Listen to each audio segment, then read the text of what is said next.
不会惹得贵客不快。老夫也是士，能引荐一二。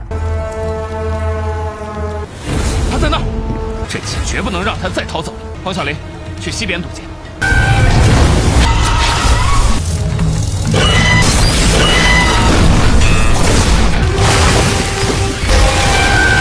我与画门位居仙道10门之上，本不必与他人。太医门，黑水王蛇刚刚化焦，我是绝不会放过他的。不还是个没有灵智的畜生吗？前去通报父亲一声。恭迎少主回，少主回来了。随时都会上。 Halo kalian semua, selamat datang di channel Donghua Master. Bagaimana kabar kalian semua? Mimin harap kalian semua baik-baik saja. Dan pada video kali ini kita akan melanjutkan alur cerita dari serial Donghua Immortality episode ke-42. Jika dihitung dari season pertama sampai season keempat ini, episodenya sudah sampai ke-42. Dan untuk perhitungan season keempat, episode ini merupakan episode ketiga. Dan mohon maaf karena sebelumnya Mimin gak sempet untuk bisa membahas episode ke-41 karena jujur Mimin kemarin itu lagi pusing, jadinya Mimin skip dulu episode ke-41. Jadinya kemarin Mimin hanya menonton saja, gak sempat untuk membuat videonya. Yang intinya pada cerita episode sebelumnya itu Fang Han masih bertarung melawan monster ular dan pertarungan mereka masih belum usai. Dan juga cerita kemarin berfokus kepada Fang Qingwei dan juga Shoshi yang melakukan perjalanan ke Laut Timur bersama dengan Ye Nantian dan juga Jiang Kong yang tujuan mereka adalah untuk mempelajari Laut Selatan. Dan Fang Han kemarin bersama teman-temannya masih belum usai menghadapi dari monster ular hitam kemarin, dan itu merupakan inti cerita pada cerita sebelumnya. Kalau gitu pun sekarang langsung saja kita masuk ke bagian cerita terbaru. Cerita ini berlanjut dengan para pemimpin aula yang telah berkumpul untuk bertemu dengan ketua sekte Yuhua, dengan di sini Hua Tiandu yang menjadi perwakilan mereka untuk berbicara kepada ketua sekte Yuhua, menyampaikan bahwasannya sekarang pertempuran antara ras manusia dan juga ras demon akan segera dimulai. Apalagi mereka sekarang telah melihat pergerakan dari ras hantu yang sekarang mereka telah berani bergerak. Hal ini pun membuat mereka semua jadi khawatir tentang pertempuran yang akan segera dimulai. 如今太医门近日南海异象，今仙魔大战在即，弟子准备利用这个机会，要在仙道10门之中。 Dan Hua Tiandu menyarankan kepada ketua sekte Yuhua untuk melakukan aliansi dengan sekte lain seperti sekte Taiyin, karena sekte Taiyin merupakan sekte terkuat dari 10 sekte immortal. Ketua aula lainnya yang mendengar itu pun mereka semua jadi sangat kaget karena keputusan ini merupakan keputusan yang tidak pernah diambil oleh sekte Yuhua mereka untuk beraliansi. Ketua sekte Yuhua juga merespon dengan mengatakan bahwasannya sekte Yuhua mereka tidak pernah melakukan aliansi dari zaman dulu hingga zaman sekarang, dan mereka juga tidak membutuhkan bantuan dari sekte Taiyin karena sekte Taiyin sendiri terkenal menjadi sangat kuat karena mereka memiliki sebuah senjata yang disebut dengan tungku immortal. 我与画门位居仙道10门之上，本不必与他人。太医门。 Tidak lebih dari itu, mereka sama dengan sekte Yuhua mereka. Ketua Yuhua pun bertanya kepada senior Hua apa hal yang direncanakan oleh senior Hua agar bisa membuat sekte Taiyin bekerja sama dengan sekte Yuhua. Senior Hua menjawab bahwasannya ia memiliki sebuah rencana yang mungkin akan bisa membuat sekte Taiyin mau bekerja sama dengan mereka. Tetapi karena masalah sekarang yang cukup serius, ketua sekte Yuhua memberikan kesempatan kepada senior Hua untuk mencoba mengajak kepada sekte Taiyin bekerja sama, menyerahkan masalah ini kepada senior Hua. Kemudian pun kita berpindah ke tempatnya Fang Han sekarang, yang ternyata Fang sebelumnya telah berhasil mengalahkan monster ular hit karena sekarang mereka telah melanjutkan perjalanan mereka dengan sekarang Fang Han dan juga Xiaoling yang menyembuhkan diri mereka berdua setelah mereka sebelumnya tertelan oleh monster ular hitam. Dan setelah berhasil menyembuhkan dirinya, Xiaoling mengembalikan pedang dari Fang Han, yaitu pedang milik Hong Yi, karena di sini Xiaoling menganggap bahwasanya pedang ini tidak bisa membantunya. Namun Fang Han justru mengancam kepada Xiaoling untuk tetap membawa pedang ini. 给你的东西 karena suatu hal yang telah diberikan tidak bisa dikembalikan. Dan juga Fang Han meminta kepada Hong Yi untuk menghargai pemberiannya. Setelah itu pun Fang Han pergi ke tempatnya dari Long Xuan yang ternyata di sini ular hitam sebelumnya ternyata masih belum dikalahkan oleh mereka, karena ternyata mereka berdualah yang telah kabur dari ular hitam tersebut. Karena ular hitam itu yang terlalu kuat membuat mereka tidak memiliki kesempatan untuk bisa menangkap ular hitam itu. Apalagi ular hitam itu yang sebentar lagi akan berubah menjadi seekor naga. Walaupun Fang Han sebelumnya telah memberikan luka kepada ular hitam itu, tetapi ular hitam itu masih terlalu kuat. Tetapi Fang Han masih tidak terima jika ular hitam itu tidak berhasil mereka tangkap. Shaolin juga merasakan rasa jengkelnya kepada ular hitam itu. Dirinya tidak peduli ular hitam itu berubah menjadi naga ataupun tidak, asalkan dirinya bisa balas dendam kepada ular hitam itu yang telah menelan dirinya sebelumnya, maka ia akan merasa puas. 黑水王蛇刚刚化蛟，我是绝不会放过他的。不还是个没有灵智的畜生吗？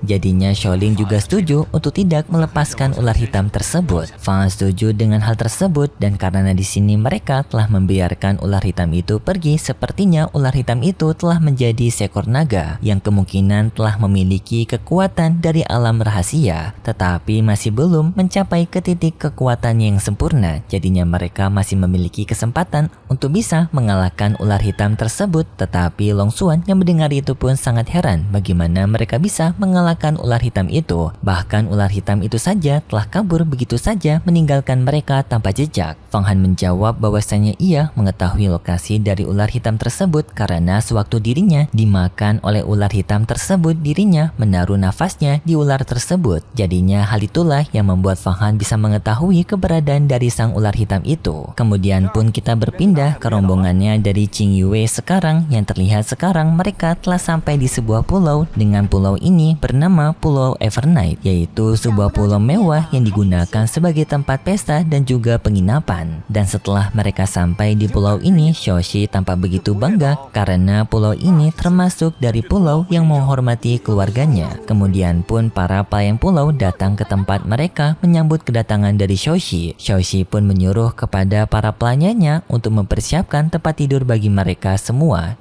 前去通报父亲一声。恭迎少主回，少主回来了。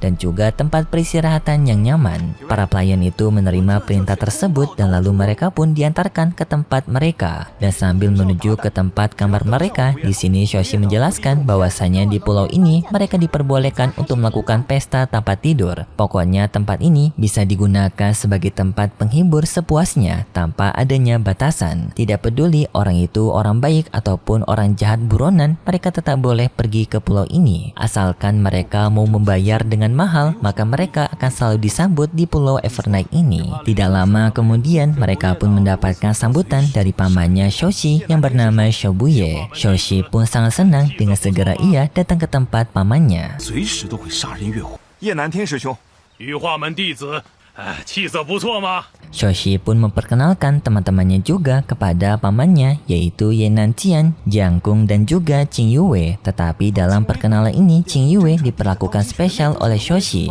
Dengan Shoshi mengatakan bahwasanya Qing Yue ini merupakan gadis yang pernah ia ceritakan kepada sang paman. Sambil Shoshi juga memberitahu bahwasanya Qing Yue berasal dari keluarga Fang. Hal itu membuat sang paman merasa senang karena Shoshi memilih seorang perempuan yang begitu tepat. Kemudian pun Shobuye mengajak mereka semua masuk ke dalam kediamannya, yang di sini ia disambut begitu hangat oleh sang paman. Ye Nantian pun juga mengucapkan terima kasih kepada sang paman karena telah menyambut mereka dengan begitu sopan. Tetapi Shobuye menjawab, sepertinya kalian semua telah salah paham. Hal ini pun membuat Ye Nantian merasa kebingungan kenapa di sini malah dibilang seperti itu, seakan adanya sesuatu hal yang tidak beres. Shobuye pun menyuruh kepada mereka semua untuk duduk dan Shobuye bertanya kepada Shoshi mengenai tujuan mereka. Shoshi menjawab bahwasanya mereka berniat untuk pergi ke jurang kehampaan, yaitu mencari harta karun di sana. Tetapi Shobuye memberitahu bahwasanya di jurang kehampaan baru-baru ini adanya kejadian misterius yang sekarang masih diselidiki oleh para anggota dari Gunung Guisu. Ye Nantian juga memberitahu bahwasanya adanya murid lainnya dari sekte Yuhua yang juga melakukan pemeriksaan yang bernama Fang Han. Mendengar nama dari Fang Han, Shobuye ia tidak mengetahui siapa Fang Han ini, jadinya ia pun meminta penjelasan kepada Fang Qingwei karena mereka berdua berasal dari keluarga Fang. Fang Qingwei memberitahu bahwasanya Fang Han merupakan mantan budak dari keluarga Fang, tetapi diangkat oleh kakaknya menjadi anggota keluarga Fang.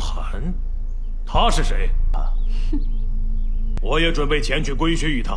Apalagi pada kompetisi Sanhe kemarin, Fang Han menggunakan senjata ajaibnya menghabisi mereka semua, dan tidak hanya itu, Shoshi juga dihajar oleh Fang Han. Mendengar hal itu pun membuat Xiao Buye merasa kesal kepada Fang Han karena telah berani menindas putranya. Dan mohon maaf sebelumnya, Mimin ternyata salah translate. Ternyata si Xiao Buye ini merupakan ayahnya Shoshi, bukan pamannya, jadi mohon maaf. Lalu Xiao Buye pun memberitahu bahwasanya ia akan balas dendam atas perbuatan Fang Han kepada putranya. Xiao Buye pun memberitahu bahwasanya nanti di perjalanan mereka dirinya akan ikut bersama mereka untuk menghajar si Fang Han. Tetapi sebelum itu, ayahnya Shoshi mengajak kepada mereka semua untuk mengikuti sebuah pesta yang akan diselenggarakan di pulaunya ini, karena ternyata nantinya di pulau mereka akan adanya sebuah pesta yang didatangi oleh seorang yang cukup penting, yang mungkin pada pesta itu mereka bisa menemukan orang yang memiliki sebuah harta yang berharga yang mungkin bisa dapat membantu mereka menghadapi Fang Han nantinya.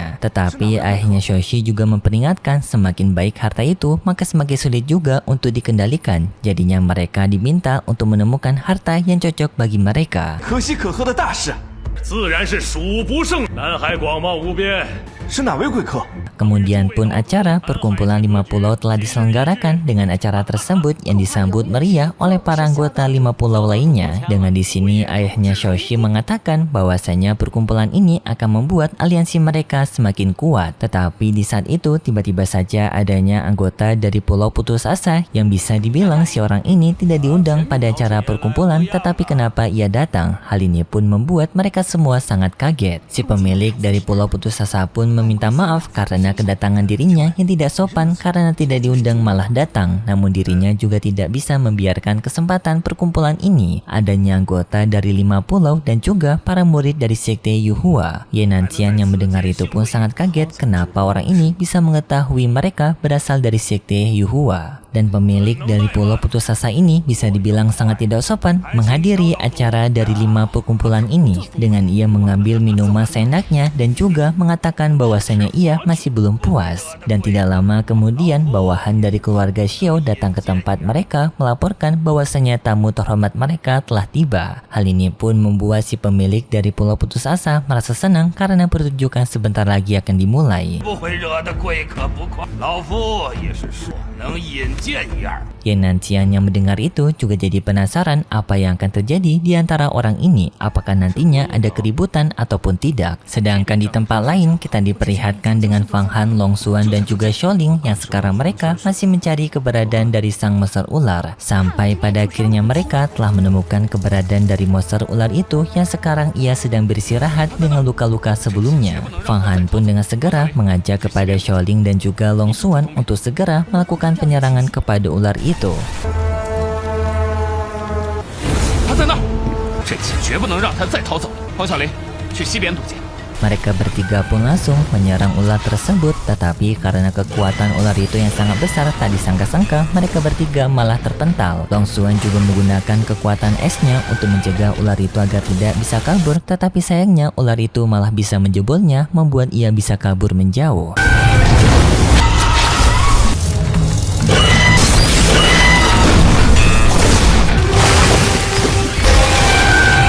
Fang Han masih tak menyangka jika ular itu masih memiliki kekuatan yang besar walaupun berada di kondisi yang terluka. Tetapi untungnya mereka menyadari bahwasanya ular itu tidak akan bisa menjauh lebih jauh lagi karena ia yang sedang terluka. Artinya mereka masih memiliki kesempatan untuk bisa menangkap ular tersebut. Dan setelah itu pun alur cerita dari serial Donghua Immortality episode ke-43 bersambung. Kalau gitu pun terima kasih buat kalian semua yang sudah menonton video ini sampai akhir. Jika kalian suka dengan video kali ini, bisa beri like serta subscribe dan sampai jumpa di video selanjutnya. See ya! 不会惹得贵客不快，老夫也是士能引荐一二。他在那儿，这次绝不能让他再逃走。黄小林，去西边堵截。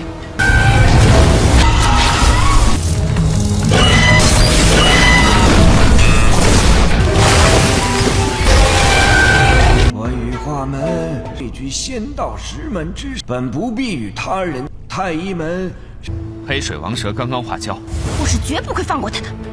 不还是个没有灵智的畜生吗？前去通报父亲一声。恭迎少主回，少主回来了。随时都会杀人越货。叶南天师兄，羽化门弟子，气色不错吗？寒，他是谁？我也准备前去规训一趟。